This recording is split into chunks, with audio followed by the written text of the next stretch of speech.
வணக்கம். தமிழின் செய்திகள். பொள்ளாச்சி வால்பாறை சாலையில் வந்த ஒற்றை காட்டு யானையை வனத்துறையினர் கண்காணித்து வருகின்றனர். பொள்ளாச்சி ஆனைமலை புலிகள் காப்பகம் பொள்ளாச்சி வனசரக பகுதிக்கு வந்துள்ளது. இந்நிலையில் வனத்துறையினர் இரவு பகலாக காட்டு யானை நடமாட்டத்தை கண்காணித்து வருகின்றனர். மேலும் வால்பாறை செல்லும் சுற்றுலா பயணிகள் காட்டு யானையை புகைப்படம் வீடியோ எடுத்தால் கடும் நடவடிக்கை எடுக்கப்படும் என அறிவுறுத்தப்பட்டுள்ளது.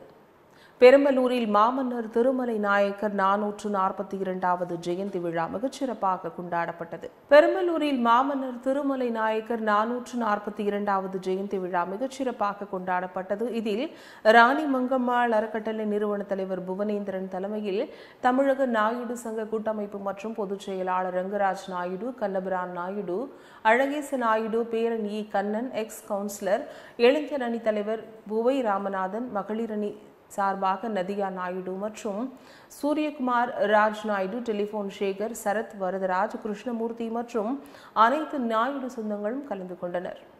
கோவை மாவட்ட ஆட்சியர் அலுவலகத்தில் சட்டமன்ற உறுப்பினர்கள் மற்றும் அலுவலர்கள் கூட்டம் நடைபெற்றது. கோவை மாவட்ட ஆட்சியர் அலுவலகத்தில் சட்டமன்ற உறுப்பினர்கள் மற்றும் அலுவலர்கள் கூட்டம் நடைபெற்றது. அதன் பின்னர் செய்தியாளர்களை சந்தித்த தமிழ்நாடு சட்டமன்ற பேரவையின் பொது நிறுவனங்கள் குழு ஏபி நந்தகுமார் பேசும்பொழுது, கோவையில் தமிழ்நாடு சட்டமன்ற பேரவையின் பொது நிறுவனங்கள் குழுவினர் அரசு மாணவர்கள் தங்கும் விடுதிகள், ஏழை எளிய மக்களுக்கு வழங்கும் அடுக்குமாடி குடியிருப்புகள் போன்று கோவையில் பல்வேறு இடங்களில் நடைபெற்று வரும் வளர்ச்சி திட்ட பணிகள் குறித்து ஆய்வு மேற்கொண்டனர். கோவை சித்தாபுதூரில் ஃபோர்ட்நாக்ஸ் தனது அதிநவீன தரவு மையத்தை பிரம்மாண்டமாக திறந்துள்ளது.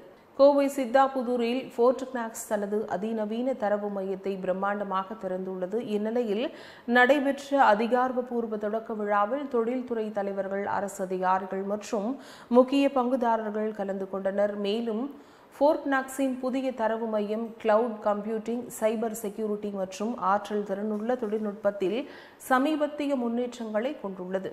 ஆற்காடு அருகே எஸ்டிபிஐ கட்சியினர் மத்திய அரசு கொண்டு வந்த வக்பு மசோதா சட்ட திருத்த நகலை சாலையில் எரித்து கண்டன ஆர்ப்பாட்டத்தில் ஈடுபட்டனர். ராணிப்பேட்டை மாவட்டம் ஆற்காடு காந்தி சிலை அருகே அரசியலமைப்பு சட்ட திருத்த வக்பு சட்டத்தை திரும்ப பெற வேண்டும் என கூறி ஏராளமான கட்சி நிர்வாகிகள் மத்திய அரசிற்கு எதிராக பல்வேறு கண்டன முழக்கங்களை வெளிப்படுத்தியதோடு மத்திய அரசு கொண்டு வந்த அந்த வக்பு திருத்த சட்டத்தின் நகலை எரித்து மாபெரும் கண்டன ஆர்ப்பாட்டத்தில் ஈடுபட்டனர். பொள்ளாச்சி அருகே உள்ள ஆனைமலையில் பிரசித்தி பெற்ற மாசாணியம்மன் கோயில் குண்டம் திருவிழா கடந்த 29ஆம் தேதி கொடியேற்றத்துடன் துவங்கியது.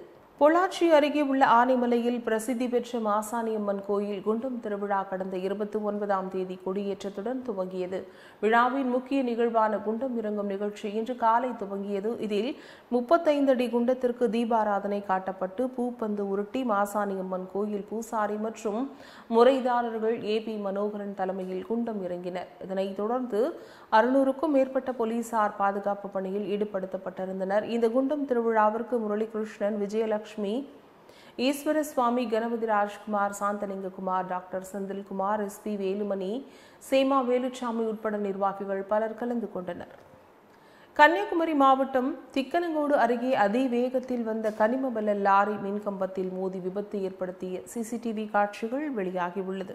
கன்னியாகுமரி மாவட்டம் திக்கனங்கோடு அருகே அதிக வேகத்தில் வந்த கனிம வள லாரி மின்கம்பத்தில் மோதி விபத்து ஏற்படுத்திய சிசிடிவி காட்சிகள் வெளியாகியுள்ளது. கிருஷ்ணகிரி மாவட்டத்தில் தேர்தல் ஆணையத்தின் விசாரணைக்கு மதிமுக தயாராக இருப்பதாக அதிமுக துணை பொதுச் செயலாளர் KP முனுசாமி செய்தியாளர்களிடம் தெரிவித்தார். கிருஷ்ணகிரியில் அதிமுக துணை பொதுச் செயலாளரும் சட்டமன்ற உறுப்பினருமான KP முனுசாமி இன்று செய்தியாளர்களை சந்தித்தார். அப்போது பேசிய அவர், அதிமுக எடப்பாடி K பழனிசாமி தலைமையில் ஒற்றுமையாக இருக்கிறோம் என்றும், மேலும் இதில் குழப்பத்தை ஏற்படுத்த சில கட்சியினர் முயற்சி மேற்கொண்டு வருகின்றனர் எனவும், இந்நிலையில் ஓ பன்னீர்செல்வம் நிபந்தனையின்றி கட்சியில் இணைவதாகவும், மேலும் அனைவரும் ஒன்றிணைய வேண்டும் என்று கோரிக்கை விடுத்துள்ளார். கோவையில் பெரியார் படிப்பகம் முன்பு காதலர் தினம் கொண்டாடப்பட்டது. கோவையில் காந்திபுரம் பகுதியில் உள்ள பெரியார் படிப்பகம் முன்பு கலப்பு திருமணம் புரிந்தோர் நலசங்கம் சார்பில் தந்தை பெரியார் திராவிடர் கழக பொதுச் செயலாளர் கு. ராமகிருஷ்ணன் தலைமையில் காதலர் தின விழா கொண்டாடப்பட்டது. இதில் காதல் திருமணம் புரிந்து கொண்டோர் கேக் வெட்டி ஒருவருக்கொருவர் பரிமாறி அன்பை வெளிப்படுத்தினர். மேலும் இந்த நிகழ்வில் காதல் திருமணம் குறித்து முழக்கங்கள் எழுப்பப்பட்டது. காஞ்சிபுரம் ஏகாம்பரநாதர் கோயில் அருகே 2 சக்கர வாகனங்கள் மற்றும் ஆட்டோக்களில் துண்டு பிரசுரங்களை வழங்கினர். காஞ்சிபுரம் ஏகாம்பரநாதர் கோயில் அருகே 2 சக்கர வாகனங்கள் மற்றும் ஆட்டோக்களில் மாவட்ட கழக செயலாளரும் முன்னாள் அமைச்சருமான வி. சோமசுந்தரம் மாநாட்டு ஸ்டிக்கர் ஒட்டியதுடன் பொதுமக்களுக்கு துண்டு பிரசுரங்களை வழங்கினார். இந்த நிகழ்வில் பா. Ganesan, Panneerselvam, Delhi Babu, Krishnamurthy, Valli Nayagam, R.T. Sekar, Somasundaram, Thilakkumar, Vilvapathi, Gautham, Balaji, Jeyaraj, gold Ravi, Thumbavanam, Jeevanandham, Kalakkattur Raji, O.V. Ramesh, Tamil Ansari, Viswanathan, Manickam, Shanmuganandam, Velarasu, Sithan உள்ளிட்டோர் கலந்து கொண்டனர். தருமபுரி மாவட்டம் அனைத்திந்திய அண்ணா திராவிட முன்னேற்ற கழகத்தின் சார்பாக பெரியார் சிலை அருகே திண்ணை பிரச்சாரத்தை முன்னாள் அமைச்சர் K.P. அன்பழகன் தொடங்கி வைத்தார். தருமபுரி மாவட்டம் அனைத்திந்திய அண்ணா திராவிட முன்னேற்ற கழகத்தின் சார்பாக பெரியார் சிலை அருகே திண்ணை பிரச்சாரத்தை முன்னாள் அமைச்சர் K.P. அன்பழகன் தொடங்கி வைத்தார். இதில் பாப்பிரெட்டிப்பட்டி சட்டமன்ற உறுப்பினர் கோவிந்தசாமி, கழக அமைப்பு செயலாளர் முல்லைவேந்தன், கழக விவசாய அணி தலைவர் அன்பழகன், அம்மா பேரவைத் தலைவர் S.R. வெற்றிவேல், நகர செயலாளர் பூக்கடை ரவி, கட்சி நிர்வாகிகள் கலந்து கொண்டனர். குன்றத்தூர் ஒன்றியம் படப்பை அடுத்த வரதராஜபுரம், பூந்தண்டலம், மணிமங்கலம், கரசங்கால், உரத்தூர், நாட்டரசன்பட்டு, வடக்குப்பட்டு ஆகிய ஊராட்சிகளில் அங்கன்வாடி, பள்ளி கட்டிடம், மீன்மாற்றி, கழிவறை போன்ற பல்வேறு திட்டப் பணிகளை சட்டமன்ற உறுப்பினர் கு. செல்வ பெருந்தகை தொடங்கி வைத்தார். காஞ்சிபுரம் மாவட்டம் குன்றத்தூர் ஒன்றியம் படப்பை அடுத்த உரத்தூர் ஊராட்சி நீலமங்கலத்தில் 41,35,000 மதிப்பீட்டில் 15வது சுகாதார மானியம் ஆரம்ப சுகாதார மையம் கட்டும் பூமி பூஜையை ஸ்ரீபெரும்புதூர் சட்டமன்ற உறுப்பினர் செல்வ பெருந்தகை தொடங்கி வைத்து அடிக்கல் நாட்டினார். இதில் மாவட்ட ஊராட்சிகளின் தலைவர் மனோகரன், ஒன்றிய குழு தலைவர் சரஸ்வதி மனோகரன், ஒன்றிய குழு துணைத் தலைவர் உமா மகேஸ்வரி, வந்தே மாதரம், மாவட்ட ஊராட்சி குழு உறுப்பினர் அமுதா செல்வம், ஒன்றிய கவுன்சிலர் ராஜேந்திரன், ஒரத்தூர் ஊராட்சி மன்ற தலைவர் வள்ளி சுந்தர் ஆகியோர் உடனிருந்தனர். கோவையில் காதலர் தினத்தில் கேக் வெட்டி கொண்டாடிய இந்திய ஜனநாயக வாலிபர் சங்க இளைஞர்கள் கைது செய்யப்பட்டனர். கோவை வ.உ.சி. மைதானத்தில் காதலர் தினம் கொண்டாட முயன்ற இந்திய ஜனநாயக வாலிபர் சங்கத்தை சேர்ந்த 20 பேரை காவல்துறையினர் கைது செய்தனர். காவல்துறையினரின் அனுமதியின்றி கேக் வெட்டி காதலர் தினம் கொண்டாட முயன்றதால் அவர்கள் கைது செய்யப்பட்டதாக கூறப்படுகிறது. கைது செய்யப்பட்ட அவர்கள் காவல் வாகனத்தில் ஏற்றப்படும் போது காவல்துறையினருடன் வாக்குவாதத்தில் ஈடுபட்டதால் அப்பகுதியில் பரபரப்பு ஏற்பட்டது. திண்டுக்கல் தாடிக்கொம்பு சாலையில் உள்ள ஓம் சாந்தி பள்ளியில் டைனமிக்ஸ் 25 விளையாட்டு விழா இன்று நடைபெற்றது. திண்டுக்கல் தாடிக்கொம்பு சாலையில் உள்ள ஓம் சாந்தி பள்ளியில் டைனமிக்ஸ் 25 விளையாட்டு விழா இன்று நடைபெற்றது. இதில் பள்ளி மாணவர்களுக்கு பல்வேறு விளையாட்டுப் போட்டிகள் நடைபெற்றது. வெற்றி பெற்றவர்களுக்கு DSP Sibi Sai Soundariyan, chairman EN Palanisamy, மாவட்ட மாற்றுத்திறனாளிகள் நல அலுவலர் தங்கவேலு ஆகியோர் பரிசுகள் வழங்கி பாராட்டினர். சேலத்தில் தைப்பூசத்தை முன்னிட்டு தமிழகம் முழுவதும் முருகன் கோவிலில் சிறப்பு அபிஷேகம் நடைபெற்று வருகிறது. சேலம் மாவட்டம் தலைவாசல் அருகே உள்ள காட்டுக்கோட்டை வடசென்னிமலையில் அமைந்துள்ள அருள்மிகு ஸ்ரீ பாலசுப்பிரமணிய சுவாமி கோவிலில் தைப்பூசத்தையொட்டி ஏராளமான பக்தர்கள் சுவாமி தரிசனம் செய்தனர். முன்னதாக அருள்மிகு ஸ்ரீ பாலசுப்பிரமணிய சுவாமிக்கு பால், பன்னீர் மற்றும் திரவிய பொருட்களால் அபிஷேகங்கள் செய்யப்பட்டு பல்வேறு வண்ண மலர்களால் வள்ளி தெய்வானையுடன் முருகன் அலங்கரிக்கப்பட்டு பக்தர்களுக்கு அருள்பாலித்தார். மேலும் பக்தர்கள் முருகனுக்கு அரோகரா என கோஷமிட்டு ஏராளமான பக்தர்கள் நீண்ட வரிசையில் காத்திருந்து முருகனை தரிசனம் செய்து வருகின்றனர். தாம்பரம் மாநகராட்சி 14வது மண்டலம் சார்பாக நடைபெற்ற மக்கள் குறை தீர்ப்பு முகாமில் கர்ப்பிணி பெண்களுக்கு ஊட்டச்சத்து பெட்டகத்தை அமைச்சர் தாமு அன்பரசன் வழங்கினார். சென்னை அடுத்த தாம்பரம் மாநகராட்சி பெருங்களத்தூர் 4வது மண்டலம் சார்பில் குறை தீர்ப்பு முகாம் சிறு குறு நடுத்தர தொழில்துறை அமைச்சர் தாமு அன்பரசன் தலைமையில் நடைபெற்றது. இந்த மக்கள் குறை தீர்ப்பு முகாமிற்கு செங்கல்பட்டு மாவட்ட ஆட்சியர் அருண்ராஜ், சட்டமன்ற உறுப்பினர் SR ராஜா, மேயர் வசந்தகுமாரி, துணை மேயர் காமராஜ், ஆணையாளர் பாலச்சந்தர், மண்டல குழு தலைவர் காமராஜ் கலந்து கொண்டு நலத்திட்ட உதவிகளை வழங்கினார். பெரம்பலூர் அருகே 3 இளம் பெண்களை காதலித்து திருமணம் செய்த வாலிபர் மீது முதல் மனைவி கொடுத்த புகாரின் பேரில் போலீசார் கைது செய்தனர். திருச்சி மாவட்டம் துறையூரை அடுத்த ரெங்கநாதபுரத்தை சேர்ந்த தினேஷ் என்பவர் சௌந்தர்யா என்ற பெண்ணை கடந்த 3 வருடங்களுக்கு முன்பு காதலித்து திருமணம் செய்துள்ளார். இந்நிலையில் கடந்த ஒரு ஆண்டுக்கு முன்பு இருவருக்கும் ஏற்பட்ட கருத்து வேறுபாடு காரணமாக பிரிந்து வாழ்வதாக கூறப்படுகிறது. இந்நிலையில் சென்னைக்கு சென்ற தினேஷ் அங்கு ஒரு பெண்ணுடன் திருமணம் செய்து சமூக வலைதளங்களில் பதிவிட்டுள்ளார். இதனை அறிந்த முதல் மனைவி பெரம்பலூர் அனைத்து மகளிர் காவல் நிலையத்தில் அளித்த புகாரின் பேரில் தினேஷை மகளிர் போலீசார் கைது செய்து விசாரணை நடத்தி வருகின்றனர். நாகர்கோயில் ஆட்சியர் அலுவலகம் முன்பு புல்வாமா தாக்குதலில் உயிரிழந்த 40 ராணுவ வீரர்களுக்கு மலர் தூவி 6வது ஆண்டு நினைவஞ்சலி செலுத்தப்பட்டது. நாகர்கோயில் ஆட்சியர் அலுவலகம் முன்பு கடந்த 2019ஆம் ஆண்டு ஜம்மு காஷ்மீர் பகுதி புல்வாமாவில் ராணுவ வீரர்கள் சென்ற வாகனம் தாக்குதலுக்குள்ளானதில் 40 ராணுவ வீரர்கள் சம்பவ இடத்திலேயே உயிரிழந்தனர். இச்சம்பவம் நாடு முழுவதும் பெரும் அதிர்வலையை ஏற்படுத்தியது. இந்நிலையில் உயிர் தியாகம் செய்த 40 வீரர்களின் 6ஆம் ஆண்டு நினைவஞ்சலி இன்று அனுசரிக்கப்படுகிறது. மயிலாடுதுறையிலிருந்து சமயபுரம் மாரியம்மன் கோவிலுக்கு 1000க்கும் மேற்பட்ட பக்தர்கள் பாத யாத்திரை சென்றனர். மயிலாடுதுறை காவிரி துலா கட்டத்தில் அமைந்துள்ள ஐயப்பன் கோவிலில் பக்தர்கள் ஒன்றிணைந்து சுவாமி தரிசனம் செய்தனர். அதனைத் தொடர்ந்து வாகனத்தில் சமயபுரத்தம்மன் சிறப்பு அலங்காரத்தில் எழுந்தருளி சக்தி கரகம் மற்றும் மாலை அணிந்து மஞ்சள் உடை உடுத்தி விரதமிருந்த பெண்கள், குழந்தைகள் உள்ளிட்ட 1000க்கும் மேற்பட்ட பக்தர்கள் பச்சை காளி பவளக்காளி ஆட்டத்துடன் பம்பை உடுக்க வாத்தியங்கள் முழங்க பாத யாத்திரை புறப்பாடு சென்றனர். மயிலாடுதுறையில் தூய்மை பணியாளர்கள் வேலை நிறுத்த போராட்டத்தில் ஈடுபட்டு வருகின்றனர். மயிலாடுதுறை மாவட்ட ஆட்சியர் அலுவலகத்தை முற்றுகையிட்டு நகராட்சி தூய்மை பணியாளர்கள் சங்கம் மற்றும் விடுதலை சிறுத்தைகள் கட்சியினர் சார்பில் முற்றுகை போராட்டம் இன்று நடைபெற்றது. இதில் கோரிக்கைகளை வலியுறுத்தி கோஷம் எழுப்பியபடி மாவட்ட ஆட்சியர் அலுவலகத்தில் உள்ள தூய்மை பணியாளர்கள் உள்ளே நுழைய முற்பட்டனர். அவர்களை காவல்துறையினர் தடுத்து நிறுத்தியதால் இருதரப்புக்கும் இடையே தள்ளுமுள்ளு ஏற்பட்டது. இதனால் பரபரப்பு நிலவியது. தொடர்ந்து மாவட்ட ஆட்சியர் அலுவலக வாசலில் தூய்மை பணியாளர்கள் கண்டன ஆர்ப்பாட்டத்தில் ஈடுபட்டனர். தொடர்ந்து ஆர்ப்பாட்டம் செய்த 100க்கும் மேற்பட்டோரை காவல்துறையினர் கைது செய்தனர். பெரம்பலூர் மாவட்டம் சிறுவாச்சூர் அருள்மிகு மதுரகாளியம்மன் திருக்கோயில் திருமண மண்டபத்தில் பொருளாதாரத்தில் பின்தங்கிய 7 இணையர்களுக்கு அரசு சார்பில் திருமணம் நடத்தி வைக்கப்பட்டது.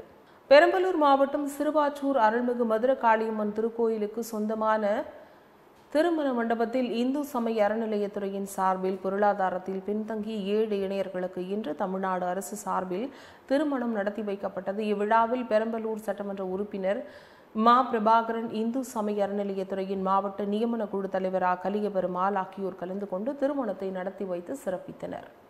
திருக்கழுக்குன்றத்தில் செங்கல்பட்டு கிழக்கு மாவட்ட அம்மா பேரவை சார்பில் அதிமுக ஆட்சி சாதனை விளக்க துண்டு பிரசுரங்களை பொதுமக்களிடம் மாவட்ட செயலாளர் ஆறுமுகம் வழங்கினார். செங்கல்பட்டு கிழக்கு மாவட்ட அம்மா பேரவை சார்பில் அதிமுக பொதுச் செயலாளரும் சட்டமன்ற எதிர்க்கட்சித் தலைவரும் முன்னாள் முதலமைச்சருமான எடப்பாடி கே பழனிசாமி தமிழக முதல்வராக இருந்தபோது 54 மக்கள் நலத்திட்ட சாதனைகளை உள்ளடக்கிய துண்டு பிரசுரம் வழங்கும் நிகழ்ச்சி மாவட்ட அம்மா பேரவை செயலாளர் ஆனூர் பக்தவச்சலம் தலைமையில் நடைபெற்றது. இதில் சிறப்பு அழைப்பாளர்களாக செங்கல்பட்டு கிழக்கு மாவட்ட செயலாளர் திருக்கழுக்குன்றம் ஆறுமுகம், மாவட்ட அவைத் தலைவர் தனபால் ஆகியோர் கலந்து கொண்டனர். நாகர்கோயிலில் அமைச்சர் கீதா ஜீவன் செய்தியாளர்களிடம் பேட்டியளித்துள்ளார். நாகர்கோயிலில் அமைச்சர் கீதா ஜீவன் செய்தியாளர்களிடம் பேட்டியளித்தார். அப்பொழுது பேசிய அவர், தமிழக பாஜக தலைவர் அண்ணாமலை வெறும் வாய்ச்சவடால் விடுபவர்தான் என்றும், மேலும் அவர் பேசுவதை அவரே வாபஸ் வாங்கிக் கொள்வார் எனவும், மேலும் திமுகவை யாராலும் ஆட்டவோ அசைக்கவோ முடியாது என்றும் அமைச்சர் கீதா ஜீவன் தெரிவித்தார். கல்லூரி மாணவிக்கு பாலியல் தொந்தரவு கொடுத்ததாக பேராசிரியர் மீது போக்சோ வழக்கில் கைது செய்யப்பட்டுள்ளார். திருநெல்வேலி மாவட்டம் பாளையங்கோட்டையில் 100 ஆண்டு பழமை வாய்ந்த கலை அறிவியல் கல்லூரி செயல்பட்டு வருகிறது. இந்நிலையில் கல்லூரியில் 1ஆம் ஆண்டு படிக்கும் மாணவிக்கு அதே கல்லூரியில் தற்காலிக பேராசிரியராக பணிபுரியும் மருதகுளம் பகுதியை சேர்ந்த பிரைட் ஜுவர்ஸ் என்பவர் பாலியல் ரீதியான தொல்லை கொடுத்ததாக கூறப்படுகிறது. இந்நிலையில் மாணவி தனது பெற்றோருடன் காவல்துறையினரிடம் அளித்த புகாரின் அடிப்படையில் அவர் கைது செய்யப்பட்டுள்ளார். காட்டுமன்னார் கோயில் ஜி.கே. கல்வி குழுமத்தில் சிறப்பு இறை வழிபாடு நடைபெற்றது. கடலூர் மாவட்டம் காட்டுமன்னார் கோயில் +2, +1 மற்றும் 10ஆம் வகுப்பு மாணவ மாணவிகளுக்கு சிறப்பு இறை வழிபாடு ஜி.கே. கல்வி குழுமத்தின் ஜி.கே. மெட்ரிக் மேல்நிலைப் பள்ளி மற்றும் ஜி.கே. பப்ளிக் சீனியர் செகண்டரி பள்ளியில் சிறப்பு வழிபாடு நடைபெற்றது. நிகழ்வில் நமது ஜி.கே. கல்வி குழுமத்தின் தலைவரும் தாளாளருமான ஜி. குமரராஜா தலைமையேற்று சிறப்பித்தனர். மேலும் இந்நிகழ்வில் ஸ்ரீ கணபதி ஹோமம், ஸ்ரீ சரஸ்வதி பூஜை, ஸ்ரீ நவகிரக பூஜை, ஸ்ரீ துர்கா பூஜை, ஸ்ரீ லட்சுமி பூஜை ஆகிய 5 பெரும் பூஜைகளுக்கான இறை வழிபாடு மற்றும் பெற்றோர்களுக்கான பாத பூஜை வழிபாடு நடைபெற்றது. குரோம்பேட்டையில் இந்து திராவிட மக்கள் கட்சி சார்பில் கோவை மற்றும் புல்வாமா பகுதியில் குண்டுவெடிப்பில் இருந்த ராணுவ வீரர்களுக்கு வீரவணக்கம் புஷ்பாஞ்சலி செலுத்தும் நிகழ்ச்சி நடைபெற்றது. சென்னை அடுத்த குரோம்பேட்டை நாகப்பா நகர் பகுதியில் இந்து திராவிட மக்கள் கட்சி சார்பில் 1998ஆம் ஆண்டு பிப்ரவரி 14ஆம் நாள் புல்வாமா பகுதி குண்டுவெடிப்பில் உயிரிழந்த ராணுவ வீரர்களுக்கு வீரவணக்கம் புகழஞ்சலி செலுத்தும் நிகழ்ச்சி தேசிய தலைவர் டாக்டர் ரமேஷ் பாபுஜி தலைமையில் நடைபெற்றது. நிகழ்ச்சியில் நிறுவனர் ரமேஷ் பாபுஜி மற்றும் நிர்வாகிகள் மறைந்த வீரர்களுக்கு மலர் தூவி மரியாதை செய்து வீரவணக்கம் மற்றும் புகழஞ்சலி செலுத்தினர்.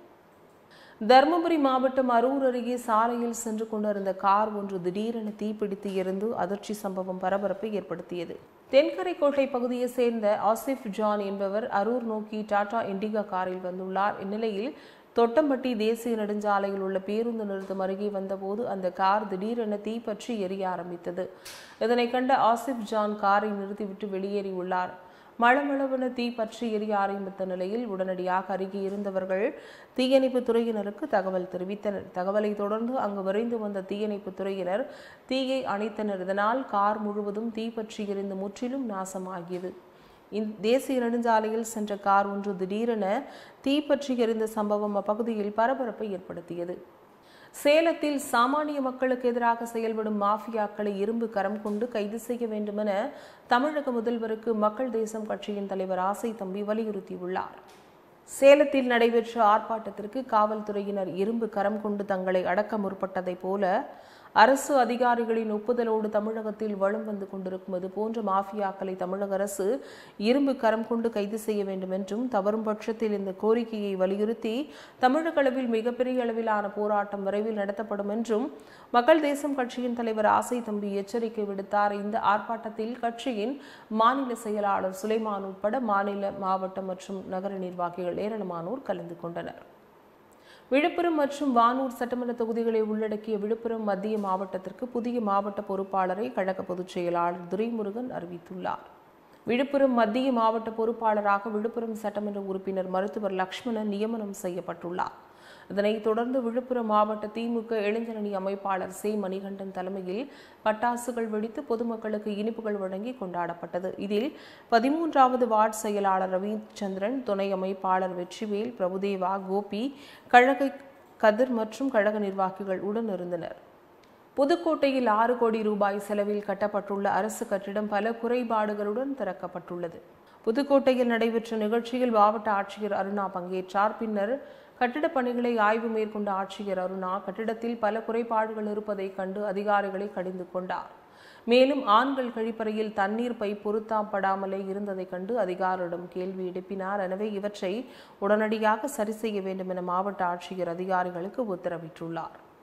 செங்கல்பட்டு மாவட்டம் மறைமலை நகரில் உள்ள தனியார் பள்ளி லயோலா அகாடமி சிபிஎஸ்இ மேல்நிலைப்பள்ளி சார்பில் இன்று போதையில்லா உலகம் படைப்போம், மனித உயிர்களை காப்போம் என்ற தலைப்பில் விழிப்புணர்வு பேரணி நடைபெற்றது. செங்கல்பட்டு மாவட்டம் மறைமலை நகரில் உள்ள தனியார் பள்ளி லயோலா அகாடமி சிபிஎஸ்இ மேல்நிலைப்பள்ளி சார்பில் இன்று போதையில்லா உலகம் படைப்போம், மனித உயிர்களை காப்போம் என்ற தலைப்பில் விழிப்புணர்வு பேரணி நடைபெற்றது. இவ்விழிப்புணர்வு பேரணியை மறைமலை நகர் நகரமன்ற தலைவர் ஜே சண்முகம் மற்றும் நகரமன்ற துணைத் தலைவர் திருமதி சித்ரா கமலக்கண்ணன், தாம்பரம் போக்குவரத்து புலனாய்வு பிரிவு காவல் ஆய்வாளர் திரு சிவகுமார் மற்றும் மறைமலை நகர் போக்குவரத்து துறை காவல் ஆய்வாளர் திரு ஹேமந்த் குமார் ஆகியோர்கள் மறைமலை நகர் நகரமன்ற அலுவலகத்திலிருந்து கொடியசைத்து துவக்கி வைத்தனர். விருதுநகர் மாவட்ட ஆட்சியர் அலுவலக வளாகம் முன்பு வருவாய் வட்டாட்சியரை பணியிடை நீக்கம் செய்த மாவட்ட ஆட்சியரை கண்டித்து வருவாய் அலுவலர்கள் 2வது நாளாக பணி புறக்கணிப்பு போராட்டத்தில் ஈடுபட்டனர். விருதுநகர் மாவட்டம் முழுவதும் உள்ள 10 வட்டாட்சியர் அலுவலகங்களில் பணிபுரியும் சுமார் 1000க்கும் மேற்பட்ட விருதுநகர் மாவட்ட ஆட்சியர் அலுவலக வளாகத்தில் சங்க மாவட்ட தலைவர் முத்துராமலிங்கம் தலைமையில் காத்திருப்பு போராட்டத்தில் ஈடுபட்டனர். இந்த வருவாய் அலுவலர்கள் பணி புறக்கணிப்பு போராட்டத்தினால் வருவாய்த்துறை பணிகள் பாதிக்கப்பட்டன. கிருஷ்ணகிரி மாவட்டத்தில் 10ஆம் வகுப்பு மாணவனுக்கு பாலியல் தொந்தரவு கொடுத்த ஆசிரியர் போக்சோ சட்டத்தில் கைது செய்யப்பட்டார். கிருஷ்ணகிரி மாவட்டம் காவிரிப்பட்டினம் அருகே உள்ள கூரம்பட்டி அரசு உயர்நிலைப் பள்ளியில் பயிலும் 10ஆம் வகுப்பு மாணவனுக்கு அதே பள்ளியில் ஆசிரியராக பணியாற்றும் உசேன் என்பவர் 1 வாரமாக பாலியல் தொந்தரவு கொடுத்துள்ளார். இதனால் மன ரீதியாக பாதிக்கப்பட்ட சிறுவன் தற்கொலைக்கு முயன்றதாக கூறப்படுகிறது. இந்நிலையில் பாதிக்கப்பட்ட சிறுவனின் உறவினர்கள் இன்று பள்ளிக்கு சென்று சம்பந்தப்பட்ட ஆசிரியர் மீது நடவடிக்கை எடுக்க வலியுறுத்தினர். பின்னர் போக்சோ சட்டத்தின் கீழ் ஆசிரியரை கைது செய்தனர். தூத்துக்குடி அரசு மருத்துவக் கல்லூரியில் போதைக்கு எதிரான விழிப்புணர்வு பாடல் வெளியீட்டு விழா நடைபெற்றது. தூத்துக்குடி அரசு மருத்துவக் கல்லூரி விழா அரங்கில் தமிழக முதல்வரின் போதைப் பொருட்கள் இல்லாத தமிழ்நாடு செயல் திட்டத்தின்படி மனநல மருந்து சிகிச்சை முறை மற்றும் போதைக்கு எதிரான மாணவர் குழு இணைந்து உருவாக்கிய விழிப்புணர்வு பாடல் வெளியீடு மற்றும் உறுதிமொழி ஏற்பு நிகழ்ச்சி மருத்துவக் கல்லூரி முதல்வர் கு. சிவகுமார் தலைமையில் நடைபெற்றது. இவ்விழாவில் உறைவிட மருத்துவ அலுவலர் சைலஸ் ஜெயமணி தலைமையில் இசைக்குழு மூலம் இயற்றப்பட்ட விழிப்புணர்வு பாடலை மாவட்ட காவல் கண்காணிப்பாளர் ஆல்பர்ட் ஜான் வெளியிட்டார். புதுக்கோட்டை வருவாய் கோட்டம் விவசாயிகள் குறை தீர்க்கும் நாள் கூட்டம் வட்டாட்சியர் அலுவலகத்தில் கோட்டாட்சியர் ஐஸ்வர்யா தலைமையில் நடைபெற்றது. புதுக்கோட்டை ஆலங்குடி கந்தர்வக்கோட்டை சுற்றியுள்ள விவசாயிகள் கூட்டத்தில் கலந்து கொண்டு தங்கள் குறைகளை கூறினார்கள். இதனிடையே குறைகளை கேட்டறிந்து சம்பந்தப்பட்ட அதிகாரிகளிடம் கோட்டாட்சியர் ஐஸ்வர்யா விசாரணை மேற்கொண்டு உரிய நடவடிக்கை எடுக்கப்படும் என்று விவசாயிகளிடம் கூறினார். நிகழ்வில் வட்டாட்சியர் செந்தில் நாயகி மற்றும் அரசு அதிகாரிகள் விவசாயிகள் பெருமக்கள் இருந்தனர். ஆலங்குடி பெரிய பள்ளிவாசல் முன்பு கண்டன ஆர்ப்பாட்டம் நடைபெற்றது. புதுக்கோட்டை மாவட்டம் ஆலங்குடியில் ஒன்றிய பாஜக அரசின் வக்பு திருத்த சட்ட மசோதாவை திரும்பப் பெற வலியுறுத்தி எஸ்டிபிஐ கட்சியின் ஆலங்குடி சட்டமன்ற தொகுதி துணைத் தலைவர் காளிமார்க் அப்துல் ரஜாக் தலைமையில் வக்பு சட்டத்தை எதிர்த்து முழக்கமிட்டனர். நிகழ்வில் சட்டமன்ற தொகுதி தலைவர் ராயல் கனி, சட்டமன்ற தொகுதி செயலாளர் லட்சிய முகமது, நகர செயலாளர் MRS பீர் முகமது, சட்டமன்ற தொகுதி துணை செயலாளர் முகமது அஜீஸ், நகர பொறுப்பாளர் TSM ஜமால் முகமது, கல்லாங்குடி கிளை தலைவர் ஜாகிர் ஹுசைன் மற்றும் நகர கிளை நிர்வாகிகள் பொதுமக்கள் திரளானோர் கலந்து கொண்டனர். தாராபுரம் அருகே புஷ்பா என்ற பெண் விவசாயி வளர்த்து வந்த ஆடுகள் தெருநாய்கள் கடித்து பலியாகியுள்ளது. திருப்பூர் மாவட்டம் தாராபுரம் பொள்ளாச்சி சாலை சமத்தூர் பிரிவு அருகே பெண் விவசாயி புஷ்பா என்பவர் ஆடு மாடு உள்ளிட்ட கால்நடைகளை வளர்த்து வருகிறார். இந்நிலையில் தோட்டத்தில் அடைத்து வைக்கப்பட்டிருந்த 5 ஆடுகளை தெருநாய்கள் கடித்து வேட்டையாடியதில் குடல் சரிந்த நிலையில் 5 ஆடுகள் பரிதாபமாக பலியாகியது. ஆகவே பலியான ஆடுகளுக்கு உரிய இழப்பீடு வழங்க மாவட்ட நிர்வாகம் நடவடிக்கை எடுக்க வேண்டும் என பாதிக்கப்பட்ட பெண் விவசாயி கோரிக்கை விடுத்துள்ளார். விழுப்புரத்தில் தாழ்வாக செல்லும் மின் கம்பிகளை சீரமைப்பதற்கான நடவடிக்கையை மின்துறை அதிகாரிகள் எடுக்க வேண்டும் என பொதுமக்கள் கோரிக்கை வைத்துள்ளனர். விழுப்புரம் அருகே ஆனங்கூர் கிராமத்தை சேர்ந்த ரவி என்கிற விவசாயி தனது நிலத்தில் 2 மாடுகளை கொண்டு ஏறு ஓட்டியுள்ளார். அப்பொழுது அறுந்து விழுந்த மின்கம்பியிலிருந்து மின்சாரம் பாய்ந்ததில் 2 மாடுகளும் ரவியும் தூக்கி வீசப்பட்டனர். இதில் 2 மாடுகளும் சம்பவ இடத்திலேயே பரிதாபமாக துடிதுடித்து உயிரிழந்தது. இந்நிலையில் ரவியை அங்கிருந்து சிலர் மீட்டு மருத்துவமனைக்கு கொண்டு சென்றனர். மேலும் உயிரிழப்புகள் ஏதும் ஏற்பட்டு பாதிப்பு நேர்வதற்குள் அந்த தாழ்வாக செல்லும் மின்கம்பிகளை சீரமைப்பதற்கான நடவடிக்கையை மின்துறை அதிகாரிகள் எடுக்க வேண்டும் என பொதுமக்கள் கோரிக்கை விடுத்துள்ளனர். வேதாரண்யம் அருகே 86 லட்சம் ரூபாய் மதிப்பீட்டில் சுற்றுச்சுவர் மற்றும் நடைபாதையுடன் கூடிய குளத்தை கல்வித்துறை அமைச்சர் அன்பில் மகேஷ் பொய்யாமொழி திறந்து வைத்தார். நாகை மாவட்டம் வேதாரண்யம் நகராட்சிக்குட்பட்ட அகஸ்தியர் கோயில் அருகே உள்ள குளத்தை சுற்றி கான்கிரீட் சுவர்களும் நடைபயிற்சிக்கான நடைபாதையும் 86 லட்சம் ரூபாய் மதிப்பீட்டில் கட்டப்பட்டுள்ளது. இதனை தமிழக கல்வித்துறை அமைச்சர் அன்பில் மகேஷ் பொய்யாமொழி திறந்து வைத்து குளத்தை பார்வையிட்டு கல்வெட்டை திறந்து வைத்தார். இத்திறப்பு விழாவில் தமிழக மீன் வளர்ச்சி கழக தலைவர் கௌதமன், மாவட்ட ஆட்சியர் ஆகாஷ், நகரமன்ற தலைவர் புகழேந்தி, நகரமன்ற உறுப்பினர் ஆயிஷா ராணி, சுரேஷ் உள்ளிட்ட ஏராளமானோர் பங்கேற்றனர். இத்துடன் செய்திகள் நிறைவடைகின்றன. மீண்டும் செய்திகள் 8:30 மணிக்கு. தொடர்ந்து பல்வேறு நிகழ்ச்சிகளை காண இணைந்திருங்கள் தமிழன் தொலைக்காட்சியுடன். வணக்கம்.